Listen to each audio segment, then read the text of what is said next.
نحمده ونستعينه ونستغفره ونعوذ بالله من شرور أنفسنا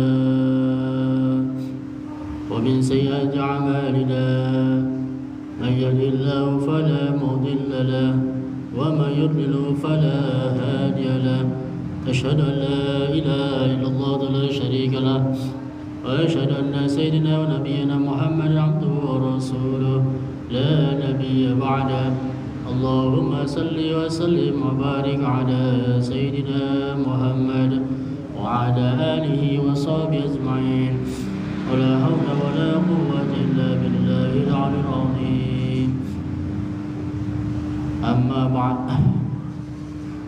رب اشرح لي صدري ويسر لي أمري واحلل عقدة من لساني يفقهوا قولي وقال الله تعالى في كتابه الكريم وهو أصدق القائلين أعوذ بالله من الشيطان الرجيم بسم الله الرحمن الرحيم والضحى والليل إذا سجى ما ودعك ربك وما قلى وللآخرة خير لك من الأولى ولسوف يعطيك ربك فترضى ألم يجدك يتيما فآوى ووجدك ضالا فهدى ووجدك عائلا فأغنى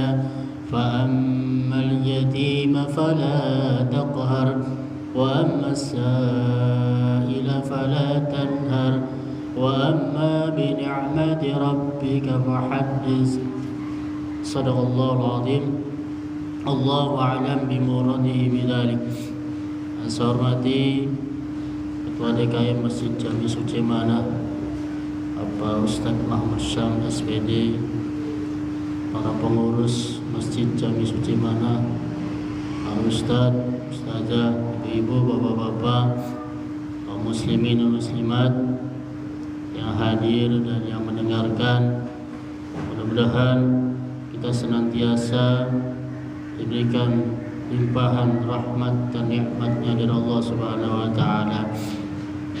Yang pertama dan utama tentu marilah sama-sama kita menghadirkan rasa syukur kehadirat Allah Subhanahu wa taala atas semua nikmat yang Allah berikan kepada kita, sehingga alhamdulillah pada malam hari yang berbahagia ini kita dipertemukan kembali oleh Allah Subhanahu wa taala untuk sama-sama menjalankan kewajiban kita, yaitu talabul ilmi dalam keadaan sehat walafiat. Wa biqauli alhamdulillahirabbil alamin. Salawat dan salam semoga selalu tercurah terlimpah kepada junjungan kita Nabi besar Muhammad sallallahu alaihi wasallam, pada keluarganya, sahabatnya dan pengikutnya, dan mudah-mudahan kita yang senantiasa bersalat kepada beliau dan taat kepada beliau, mudah-mudahan kelak di akhirat kita mendapatkan syafaat dari baginda Rasulullah Muhammad sallallahu alaihi wasallam. Amin ya rabbal alamin.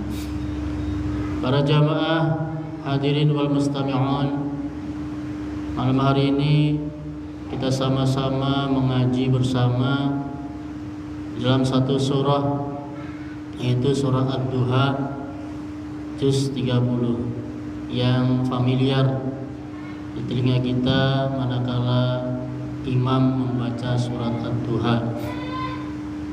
Ad-Duha diambil dari kata yang pertama di awal ayat. Ya. Maka kalau di awal itu ada kalimat wa-nya, wad-duha. Ya. Waktu duha. Makiyatun, turun di kota Mekah. 11 ayat. 1 dan 10 ayat. 1 ditambah 10 jadi 11 ayat. Bismillahirrahmanirrahim. Kelawan nyebut asma Allah, mengawali talabul ilmi, kita menyebut asma Allah Ar-Rahman, yang Maha Pengasih, Ar-Rahim, dan Maha Penyayang.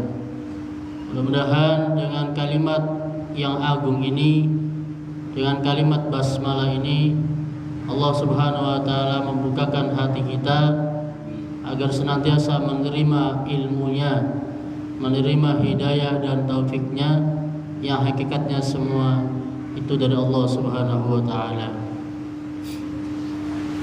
Wadduha, kalimat atau kata yang pertama adalah sumpahnya Allah terhadap sesuatu yang menurut Allah itu sungguh sangat agung atau penting.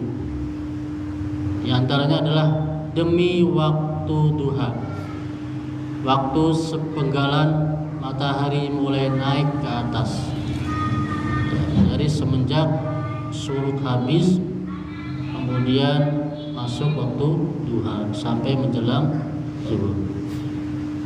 Allah bersumpah demi waktu duha. Wal laili idza saja, dan Allah pun bersumpah demi malam apabila telah gelap gulita atau sunyi. Sumpah ini untuk menguatkan isi yang berikutnya. Asbabun nuzulnya yaitu tatkala Rasulullah SAW saat beberapa masa atau waktu, ulama menjelaskan sampai 15 hari, Rasulullah tidak kedatangan malaikat Jibril, artinya tidak mendapatkan kiriman wahyu dari Allah Subhanahu wa taala. Mengetahui demikian, maka orang-orang membenci Rasulullah, khususnya kaum Quraisy yang masih kafir saat itu, mengolok-olok baginda Rasul. Wah, sekarang Rasul ditinggalkan oleh Tuhannya. Sekarang Rasul dibenci sama Tuhannya. Ya. Kalimat-kalimat seperti ini menjadikan hati Nabi Muhammad merasa sedih, ya. Sehingga turunlah ayat ini. Diceritakan apa sebabnya malaikat Jibril tidak datang ke rumahnya, dan tentunya atas perintah Allah, dan memang ada sebabnya. Ya. Diriwayatkan dalam satu kisah bahwa seorang sahabat putri, sahabat Rasul tapi dari kaum Hawa, ya, yang biasa membantu di dalam pekerjaan rumah baginda Rasul, namanya adalah Siti Khawlah. Nah, kemudian berkata bahwa satu hari rumah Rasul itu kemasukan seekor anjing. Ya. Ya. Kemudian Rasul bertanya kepada Siti Khawlah, ada apa dengan rumahku? Kenapa sudah beberapa hari malaikat Jibril tidak datang ke rumahku? Ya. Kemudian Rasul memberitakan, coba cari ada sesuatu tidak di rumah ini.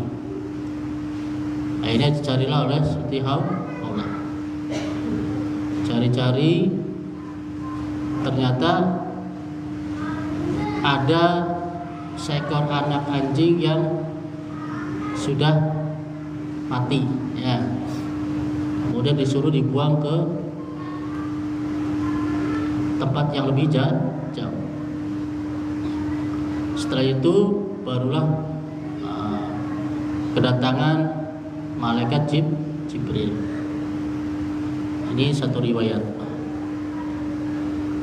Kemudian Jibril ditanya oleh Rasul, "Wahai Jibril, kenapa engkau tidak mau datang kepadaku dan tidak mengirimkan wahyu dari Allah?"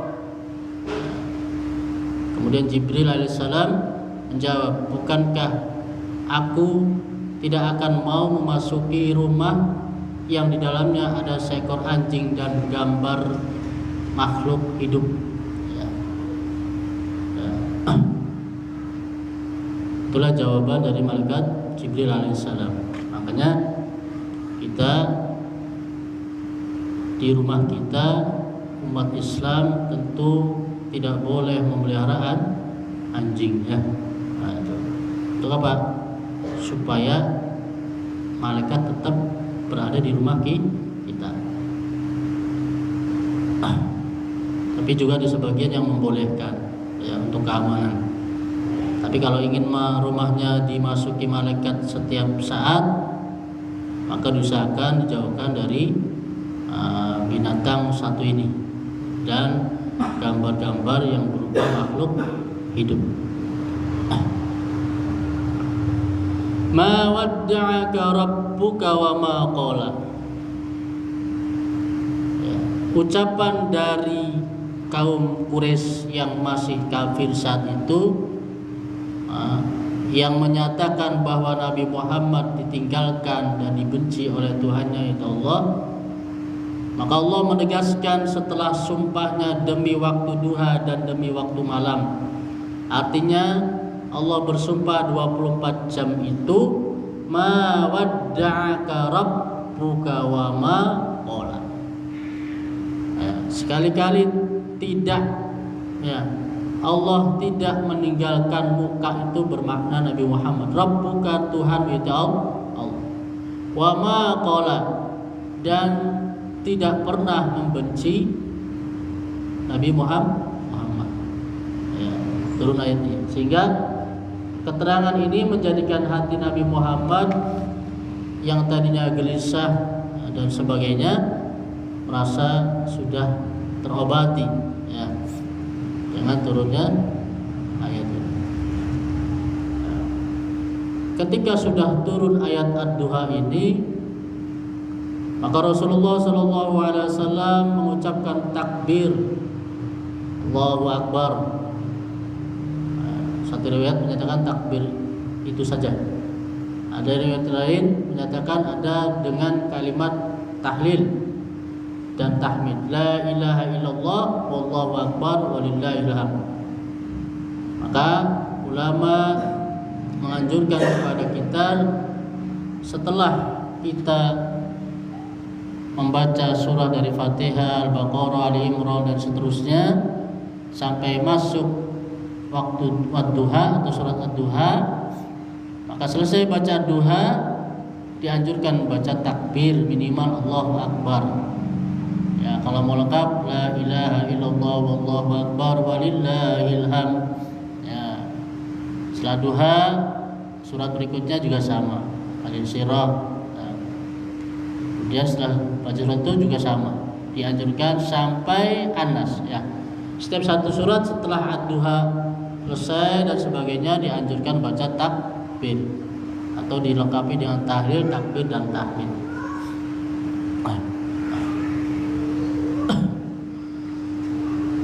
Walal akhiratu khairan laka minal ula. Ya. Dan sesungguhnya akhirat itu khairun, itu lebih bagus laka kadui sirah Muhammad minal ula, daripada kehidupan dunia. Ya. Sesungguhnya hari kiamat bukan hari terakhir lah. Hari kiamat itu hari awal kehidupan yang abadi. Sesungguhnya kehidupan yang abadi itu bagimu, hai Muhammad, itu lebih baik daripada kehidupanmu di dunia. Di dalam kehidupan manusia itu terbagi atau ditakdirkan ke dalam 4 kelompok. Yang pertama, ada manusia yang ditakdirkan oleh Allah hidup di dunia bahagia dan di akhiratnya bahagia. Siapa mereka? Orang yang ditakdirkan oleh Allah punya harta berlebih, dan imannya terjaga, segala kewajibannya terpenuhi, sehingga dunianya bahagia, akhiratnya juga bahagia. Yang kedua, orang yang ditakdirkan oleh Allah kelihatannya susah, ya, tidak punya banyak harta, tapi imannya kuat, menjaga ketaatannya kepada Allah Subhanahu wa taala, maka akhiratnya dia bahagia. Jadi di dunia menurut orang dia tidak bahagia, padahal yang menjalankannya bisa jadi dia merasa bahagia karena di dalam hatinya ada sifat qanaah. Yang ketiga, ada orang yang ditakdirkan oleh Allah kehidupan dunianya bahagia, hartanya melimpah, tetapi imannya tidak ada, tidak dipupuk bahkan sampai hilang, naudzubillah min dzalik, ya. Dia mau kemanapun dia bisa, mau plesir kemanapun dia bisa, mau makan enak apapun bisa, pakaian yang paling bagus pun dia bisa beli dan sebagainya.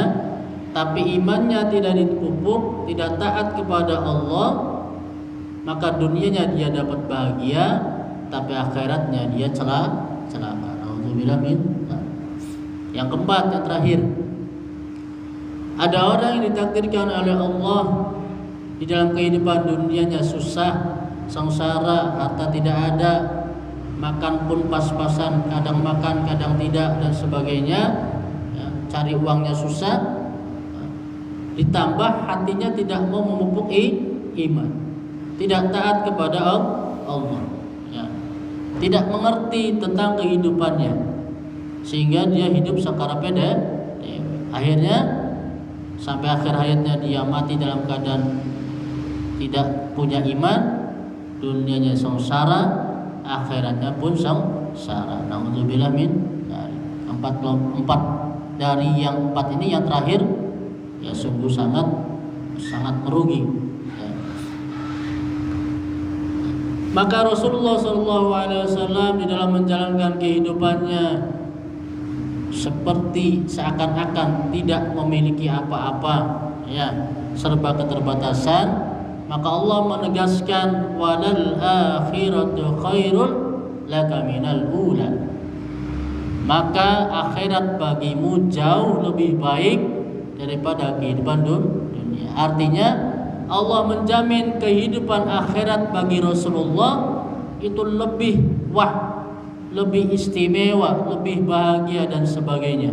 Kenapa? Karena Rasulullah orang yang paling dekat dengan Allah.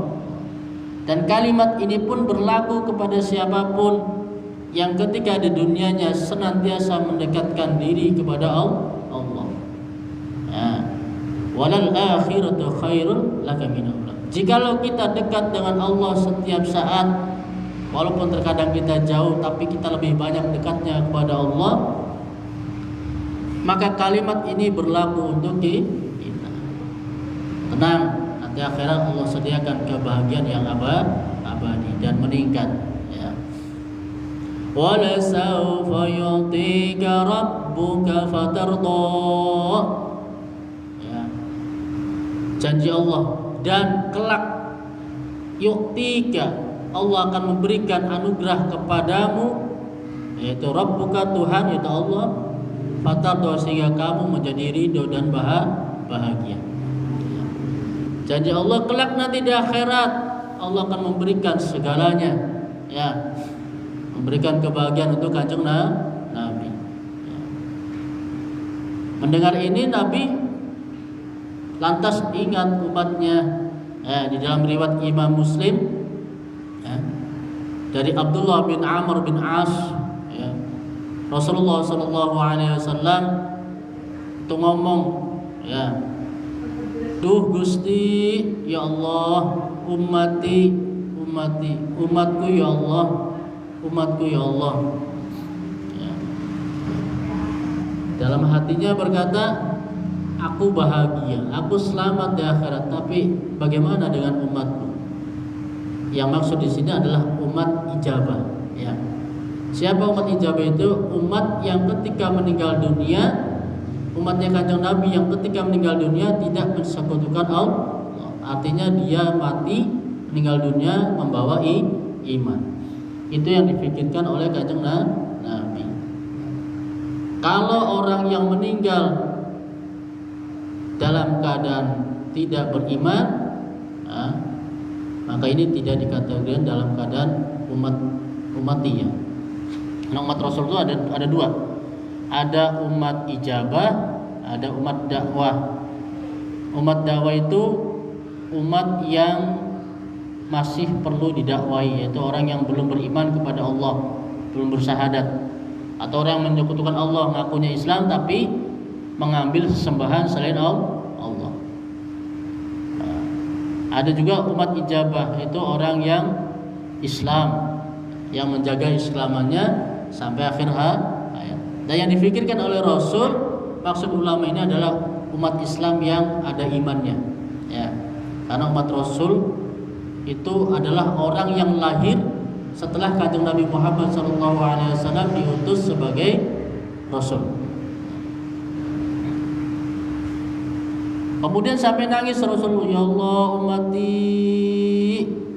umatku ya Rabb, terbayang bagaimana kalau ada satu umat yang masuk ke dalam neraka. Karena Rasul pernah melihat neraka langsung dengan jasadnya, dengan ruhnya, diantarkan oleh malaikat Jibril. Ketemu malaikat Malik yang tidak pernah tertawa selama-lamanya kecuali saat itu juga, saat ketemu dengan baginda Rasul. Terbayang begitu dahsyat siksa neraka. Akhirnya apa? Akhirnya ingat umatnya. Tu Gusti melas nemun umat kula ya Allah, sebagel-bagel salat 5 waktu, puasa Ramadan, wiridan bareng, gelem sedekah, gelem maca Quran, gelem sholawatan dan sebagainya, aja sampai mancing neraka ya Rabb. Ya. Kalau Allah mengiyakan doa Nabi Muhammad ini, maka Nabi Muhammad fatardo, maka Rasul akan menjadi ridho dan bahagia dengan ketetapan Allah. Kemudian Allah Subhanahu wa taala di dalam riwayatnya, riwayat tadi adalah memerintahkan, Jibril, coba tanyakan ada gerangan apa Nabi Muhammad sampai nangis. Ya, bukan berarti Allah tidak tahu. Cuma untuk menjalankan sistematis, yaitu malaikat adalah makhluk yang taat terhadap perintah Allah. Jadi perlu kabar, walaupun tahu, tapi kita perlu kabar yang jelas. Ya. Sama juga dengan Isa ini ya. Allah memerintahkan malaikat Jibril untuk Jibril menanyakan kenapa sampai nangis tuh. Ya. Nabi Muhammad. Akhirnya datanglah malaikat Jibril kepada Nabi Muhammad menanyakan perihal keadaan Rasul yang merasa sedih. Padahal sudah dikabarkan, ya, wala saufa yu'tika rabbuka fatardo. Ya. Tapi anehnya Rasul bukan bahagia tapi sedih. Kemudian malaikat Jibril mendatangi Nabi Muhammad SAW. Akhirnya Rasulullah menjawab keadaan seperti itu, bahwa aku tidak akan ridho kalau ada satu umatku yang masuk ke dalam neraka. Nah, maksudnya umat ijabah. Kemudian malaikat Jibril menyampaikan kepada Allah, dan Allah menjamin tidak akan masuk neraka umatmu, umat ijabah. Tapi kalau orang mati dalam keadaan tidak iman, ya bukan dikatakan umat Kanjeng Nabi. Maka pelajari apa saja yang menjadikan kriteria kita sebagai umat Kanjeng Nabi, dan apa saja yang kriteria yang menjadikan orang itu atau seseorang itu bukan umatnya Kanjeng Nabi. Banyak hadis saya seperti terlaknat dan sebagainya ya. Atau minimal jangan melakukan dosa-dosa besar, karena dosa besar kabair itu bisa mendatangkan kemusyrikan, ya. Setiap perbuatan dosa besar kalau dilakukan terus-menerus akan mendatangkan kemusyrikan. Dan kalau itu dipupuk terus, diamalkan terus, khawatir mati dalam keadaan tidak punya iman, ya, dan tidak mendapatkan doa dari Kanjeng Nabi. Maka ketika Allah menjamin Kanjeng Nabi umatnya akan masuk surga, ini menjadikan keriduan hati Kanjeng Nabi. Dan ayat sebelumnya yang menceritakan, yang menggambarkan akhirat itu lebih baik daripada dunia, ini menggambarkan kepada kita sebagai umatnya, apapun yang kita lakukan, niatkan untuk akhirat kita, ya. Kita bekerja dari pagi sampai sore barangkali, atau sampai siang, atau dagang barangkali, niatkan, niat saya ikhtiar lillahi ta'ala untuk mencukupi, menafkahi keluarga, itu nilainya akhirat. Atau niat kita datang ke masjid, niat saya untuk mendekatkan diri kepada Allah lillahi ta'ala. Niat saya salat berjamaah lillahi ta'ala. Dengan kalimat lillahi ta'ala itu berarti kita mementingkan kehidupan akhirat kita, ya. Jangan sampai terbalik, cari uang 24 jam, ya. Niatnya apa? Buat beli emas, buat beli rumah banyak, buat beli mobil banyak, buat beli perusahaan supaya banyak, sampai lupa untuk akhirat. Tidak mau zakat, tidak mau sodako, ya. Padahal Allah sudah menganugerahkan harta begitu banyak, tapi giliran zakat sudah masuk waktu, tidak mau mengeluarkan zakat. Ini berarti bertanda bahwa dia lebih mementingkan kehidupan dunianya daripada kehidupan akhirat.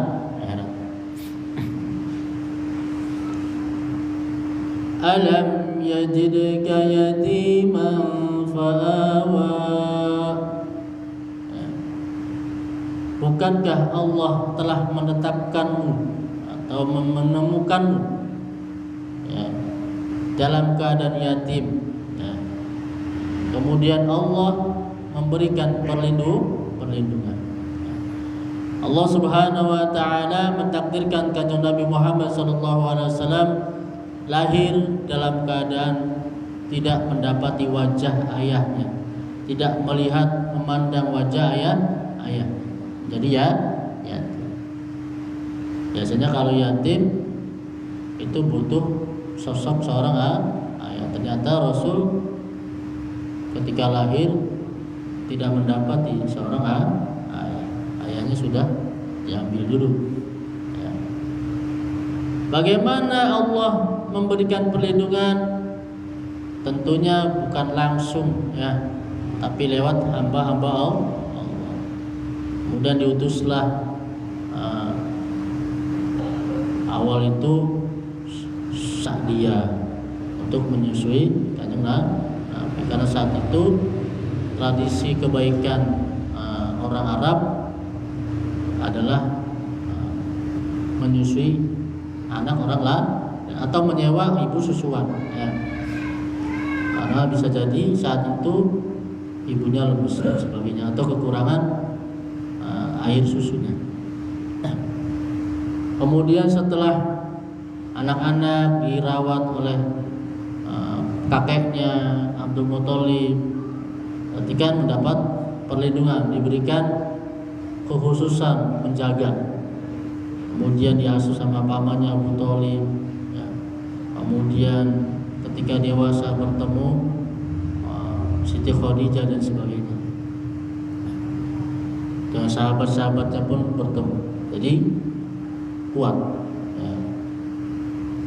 Wa wajadaka dhallan fahada, dan menemukan atau mentakdirkan dirimu, hai Muhammad, dhallan itu kesasar, fahada maka Allah berikan petunjuk. Ada dua makna kalimat ini. Maknanya saat lahir Rasulullah SAW tidak mengerti syariat kehidupan agama. Maka Allah memberikan petunjuknya lewat Al-Qur'an. Ya. Maka sumber hidayah paling lengkap adalah saat orang dekat dengan Quran. Ya. Maka kalau anak-anak kita ingin dekat dengan hidayahnya Allah, maka suruhlah mereka untuk belajar Al-Qur'an. Niscaya mereka akan dibimbing langsung oleh Allah. Makna yang kedua, ada satu kisah ya. Diceritakan saat bayi, saat sudah menginjak sekitar usia 2 tahun, Halimatus Sa'diyah selesai menyusui Rasulullah, maka akan dikembalikan kepada kakeknya Abdul Muthalib. Sesampainya di pintu Mekah, terdengar suara dari langit, "Wahai bumi Mekah, berbahagialah, karena nur cahaya akan menerangi kalian kembali." Itu dengan kedatangan Rasulullah. Itu terdengar oleh Halimatus Sa'diyah. Saat itu fokusnya berubah, tidak melihat si bayi, yaitu Rasulullah. Pas nengok temu-temu hilang. Ndiki bocah sampai sasah kegauran. Penduduk, batur-batur, problem mau bocah kang digawa kita, endi? Ya. Nggak ada yang tahu. Ya. Tahu-tahu ada seorang kakek yang badannya rusak, ya, menghampiri Halimatus Sa'diyah. Halimah, mana jaluk yang berhala? Ya. Di Mekah, di Ka'bah itu sekelilingnya ada berhala. Saat itu masih ada campuran berhala, masih dikuasai oleh kaum Quraisy, masih kafir ya, karena Rasul masih kecil. Ya saat dia diam saja, karena sudah mendapat hidayah dari Allah, diam saja. Ternyata diusahakan oleh si kakek ini muter-muter tawaf. Tawaf itu artinya muterin berhala, seakan-akan itu ritual ibadah. Ya, memang itu ritual ibadahnya mereka. Tawaf muter-muter di antara berhala. Kemudian ngomong situ, berhala, kamu kan yang sering memberikan hajatnya orang-orang Mekah. Anaknya Halimah Sa'diyah kehilangan anak. Coba tunjukkan di mana. Ya, kasih tahu. Selesai ngomong, blubrak. Ya. Itu yang namanya patung berhala roboh. Tidak bisa apa-apa. Itu dengan berkahnya menyebutkan nama Muhammad, kebatilan rubuh. Nggak bisa apa-apa, nggak ada jawaban. Akhirnya para penduduk Mekah yang saat itu merasa kasihan dengan Halimah yang kehilangan anaknya, anak angkatnya, menghadap kepada Abdul Muthalib, ngobrol di sana. Akhirnya diputuskan Abdul Muthalib, coba kalian cari di mana bayi yang namanya Muhammad itu. Cari-cari, ternyata usahanya tidak berhasil.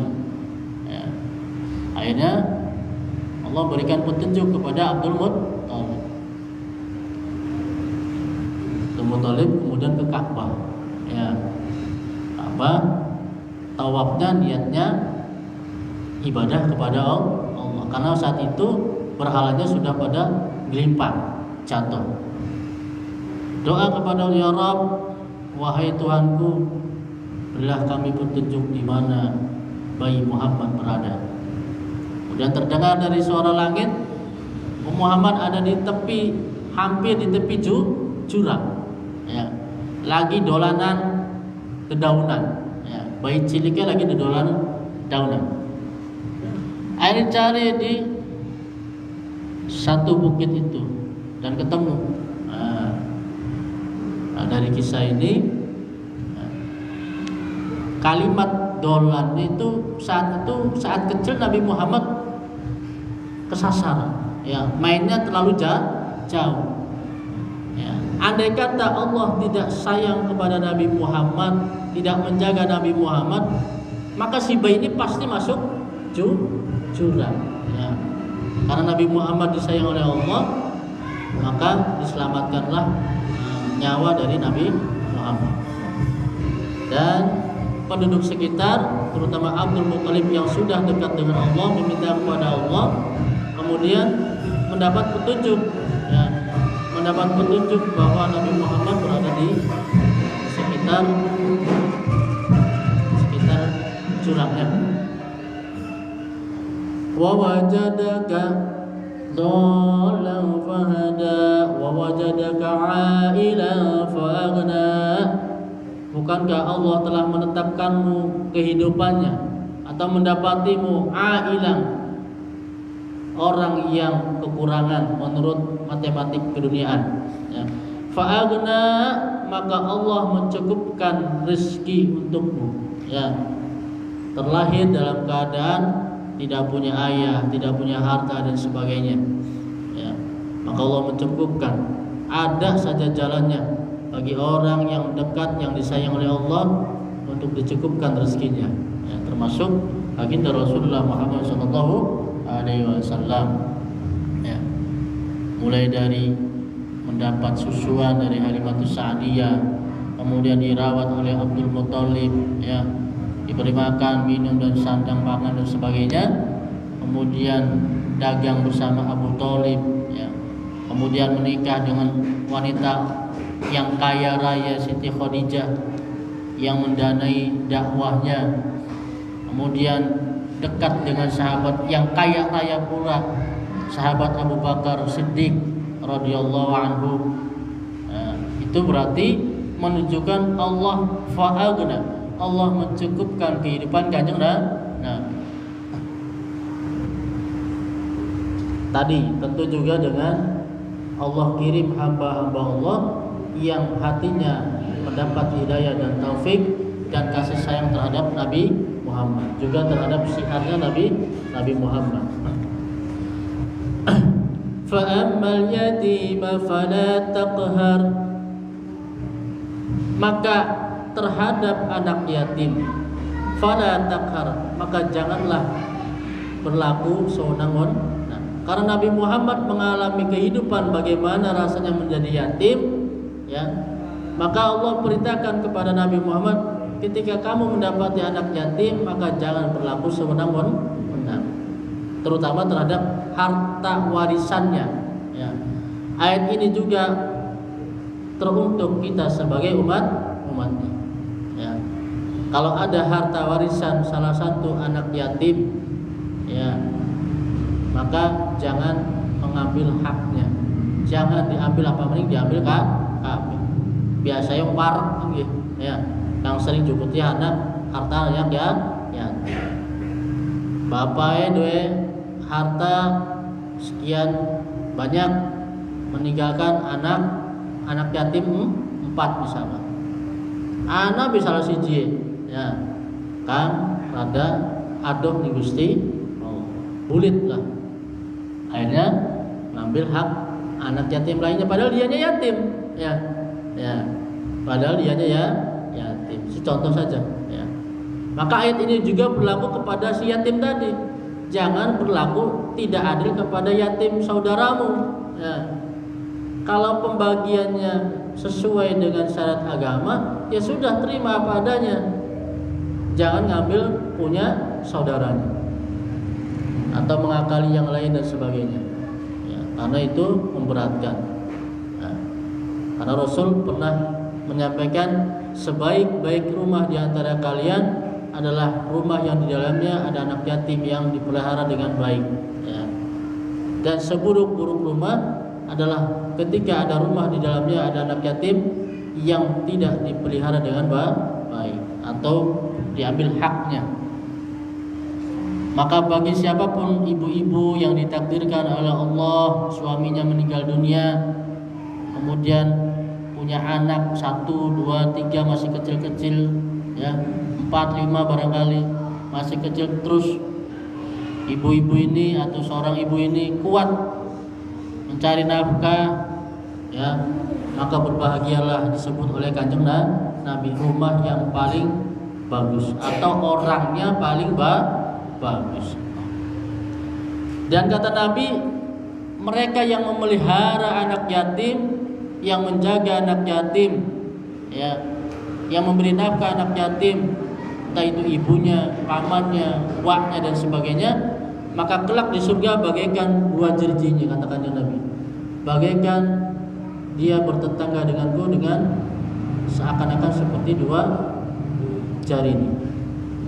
Ya, jadi kalau kita pengen parek karo Kanjeng Nabi, bisa melihat wajahnya Kanjeng Nabi, ya kalau ada anak yatim, ya pakai duit, ya buat membeli makannya, atau buat memberi pakaiannya, atau membayar iuran sekolahnya barangkali dan sebagainya. Ya. Mudah-mudahan dengan itu kita bisa bertetangga dengan Kanjeng Nabi. Kalau bertetangga berarti sudah dijamin mendapat syafaat oleh baginda Rasulullah sallallahu alaihi wasallam. Wa amma as-sa'ila fala tanhar. Dan terhadap yang meminta-minta, biasanya orang meminta itu orang yang kehidupan dunianya merasa kurang, dan memang kurang, ya. Pengen mangan kempung, pengen ning warteg, lakan duit, ya.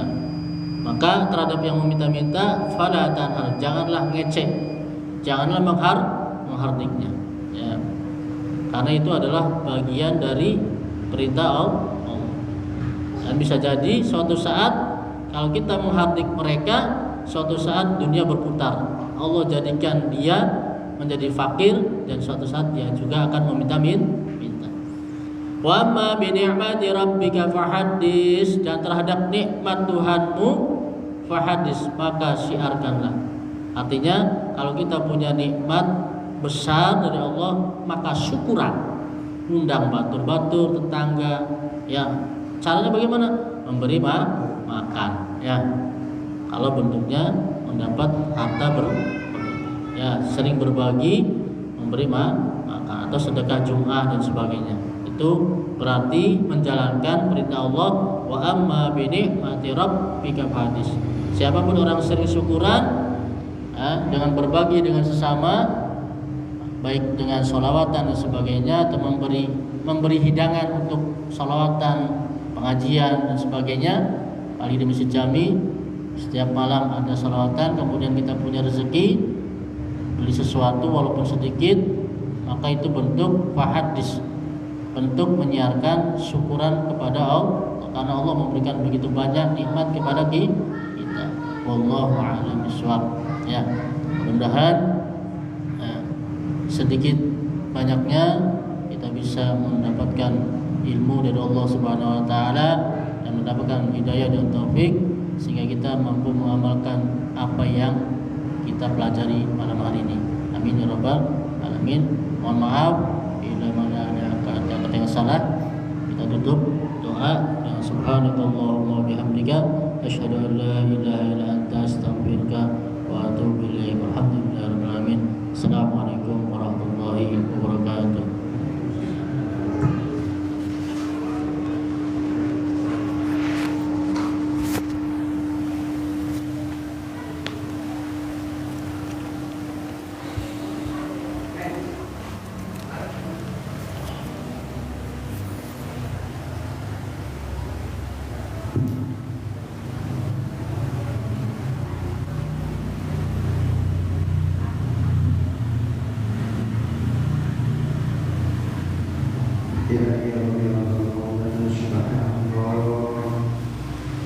Alhamdulillah.